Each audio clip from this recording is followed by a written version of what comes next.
Hello बच्चों, कैसे हो आप लोग। बच्चों, आज हम आपकी वर्कशीट के बारे में बात करेंगे जो 14 दिसंबर यानी कि आज आप लोगों को अपने स्कूल से प्राप्त होगी। इसमें सामाजिक विज्ञान की हमारे अतीत की जो किताब है उसके 5वें अध्याय जब जनता बगावत करती है उससे संबंधित इस वर्कशीट को बनाया गया है। इस वर्कशीट में सबसे पहले आपको अपना नाम लिखना है, जहां विद्यार्थी का नाम लिखा गया है, और उसके बाद कक्षा अध्यापक का नाम आपको लिखना है जहां कक्षा अध्यापक के नाम की जगह छोड़ी गई है। और उसके बाद फिर हम इस वर्कशीट को पढ़ना शुरू करते हैं और इस वर्कशीट के अंत में जो सवाल हम लोगों के सामने रखे गए हैं हम उनको उत्तरों को भी जानने का प्रयास करेंगे। तो दोस्तों, आपको वीडियो को पूरा देखना है क्योंकि बहुत ही इम्पोर्टेंट है यह वीडियो, इसीलिए आप शुरू से लेकर अंत तक इस वीडियो को देखिए। तो चलिए शुरू करते हैं हम 1857 के विद्रोह के बारे में अपनी वर्कशीट का अध्ययन। सैनिक विद्रोह जन विद्रोह बन गया। 18वीं सदी के मध्य से ही राजाओं और नवाबों की ताकत छिनने लगी थी। उनकी सत्ता और सम्मान दोनों खत्म होते जा रहे थे। अवध पर हुए कब्जे से सिपाही गुस्से में थे और उनके भीतर गहरा अविश्वास भर गया था। उन्हें लगता था कि अंग्रेज सरकार हिंदुओं और मुसलमानों के धर्म को नष्ट करने पर आमदा है और उन सबको ईसाई बनाना चाहते हैं। उसके बाद दोस्तों, इसी दौरान यह खबर फैल गई कि नई एनफील्ड राइफलों में इस्तेमाल होने वाले कारतूसों पर गाय और सूअर की चर्बी का लेप चढ़ाया गया है। इससे हर एक रेजिमेंट में उत्तेजना का माहौल बन गया।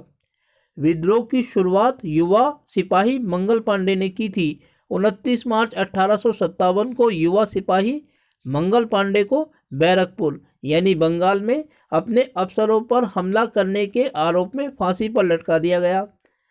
कुछ दिनों बाद 9 मई को मेरठ में 85 सिपाहियों को फौजी अभ्यास से इनकार करने के कारण नौकरी से निकाल दिया गया और अफसरों का हुक्म ना मानने के आरोप में 10-10 साल की सजा भी दी गई। उसके बाद अगले ही दिन 10 मई को सिपाहियों ने मेरठ की जेल पर धावा बोलकर वहां बंद सिपाहियों को आज़ाद करा लिया। उन्होंने अंग्रेजों पर हमला किया और बंदूक तथा हथियार कब्जे में ले लिए और अंग्रेजों की इमारतों और संपत्तियों को आग के हवाले कर दिया। 10 मई की रात को सिपाहियों की एक टोली घोड़ों पर सवार होकर मुंह अंधेरे ही दिल्ली पहुंच गई। जैसे ही उनके आने की खबर फैली, दिल्ली में तैनात टुकड़ियों ने भी बगावत कर दी। सिपाहियों ने बहादुर शाह जफर को अपना नेता घोषित कर दिया।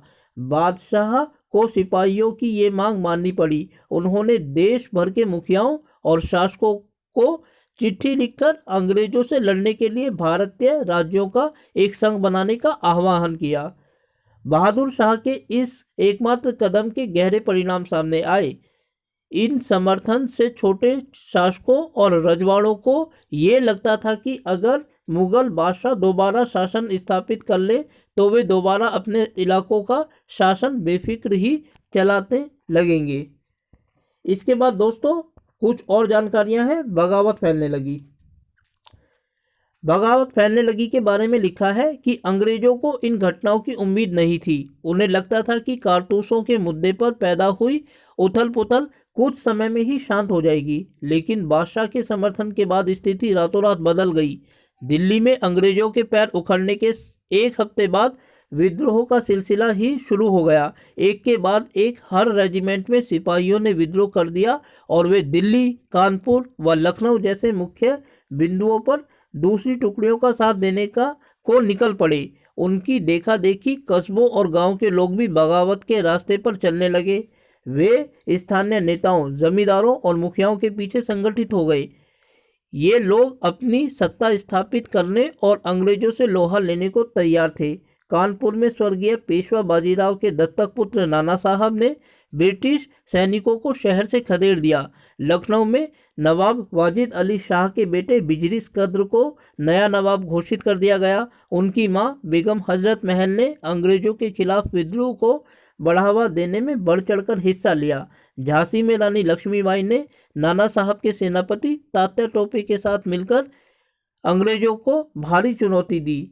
मध्य प्रदेश के मांडवा क्षेत्र में राजगढ़ की रानी अवंतीबाई लोधी ने 4000 सैनिकों की फौज तैयार की और अंग्रेजों के खिलाफ उसका नेतृत्व किया, क्योंकि ब्रिटिश शासन ने उनके राज्य के प्रशासन पर नियंत्रण कर लिया था।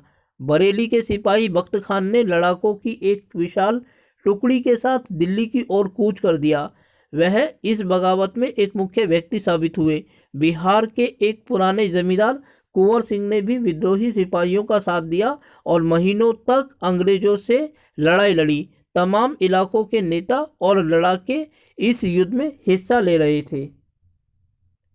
और इसके बाद दोस्तों 4 सवाल हैं जिनको हमें इस वर्कशीट के अंत में दिया गया है और इनका उत्तर हमें देना है। अब हम देखेंगे कि इन प्रश्नों का उत्तर हम कैसे कर सकते हैं। तो पहला सवाल है कि सन 1857 के विद्रोह के प्रमुख कारण क्या थे। विद्रोह के प्रमुख स्थलों तथा उनसे संबंधित नेताओं के नाम लिखिए। अभी जैसा कि हमने इस वर्कशीट को पढ़ते हुए देखा कि भारतीय शासकों की छिनती सत्ता, अवध का ब्रिटिश साम्राज्य में मिलाया जाना और गाय तथा सुअर की चर्बी वाले कारतूस 1857 के विद्रोह के प्रमुख कारण थे। और इस विद्रोह के तमाम नेता और उन नेताओं के नाम इस प्रकार हैं। दिल्ली में बहादुर शाह जफर, झांसी में रानी लक्ष्मीबाई, कानपुर में तात्या टोपे और लखनऊ में बेगम हजरत महल आदि लोगों ने इस विद्रोह का नेतृत्व किया था। और इन तमाम लोगों ने बहादुर शाह जफर को अपना नेता माना था। उसी के नाम पर यह विद्रोह लड़ा गया था। दोस्तों क्वेश्चन नंबर 2 है कि मुगल सम्राट विद्रोहियों का समर्थन करने के लिए क्यों तैयार हो गए। सोच कर लिखिए। इस सवाल के एक से ज्यादा जवाब हो सकते हैं और मैंने जो इसके लिए उत्तर चुना है वह यह है कि मुगल बादशाह बहादुर शाह जफर द्वितीय विद्रोहियों का समर्थन करने के लिए इसलिए तैयार हो गए क्योंकि लगभग सभी विस्थापित लोग उनका समर्थन कर रहे थे और इससे उनकी सत्ता स्थापित हो सकती थी। यानी कि वो सारे राजा महाराजा जिनकी सत्ता अंग्रेजों के कारण खत्म हो गई थी, वो इस युद्ध को इसलिए लड़ रहे थे कि यदि उन मुगल बादशाह दोबारा से अपनी सत्ता स्थापित कर लेते हैं तो उन लोगों को दोबारा से शासन करने का अधिकार मिल जाएगा। इसीलिए बहादुर शाह जफर को जब इतने सारे लोगों का समर्थन मिला तो उन्होंने इसके नेतृत्व को स्वीकार कर लिया। सवाल नंबर 3 कि बहादुर शाह जफर के समर्थन से सैनिक विद्रोह को किस प्रकार समर्थन मिला।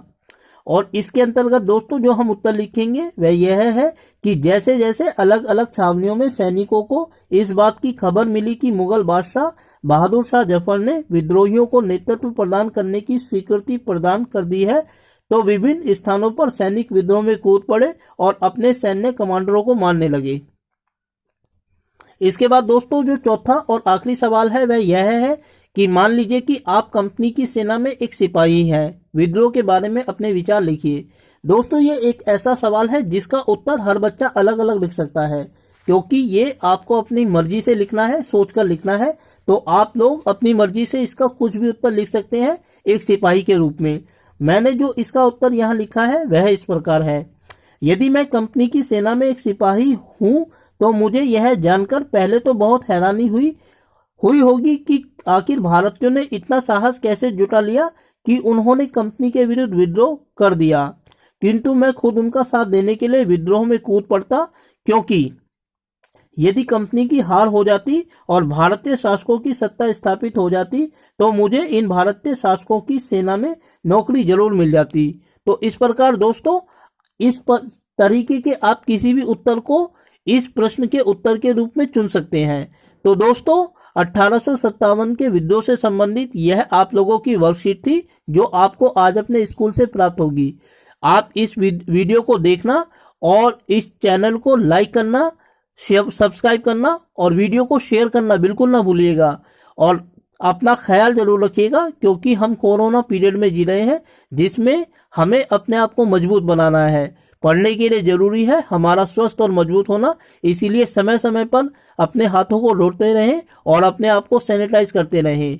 तब तक के लिए मैं आपसे धन्यवाद चाहता हूं, जब तक मैं आपके लिए नई वीडियो लेकर उपस्थित होता हूं।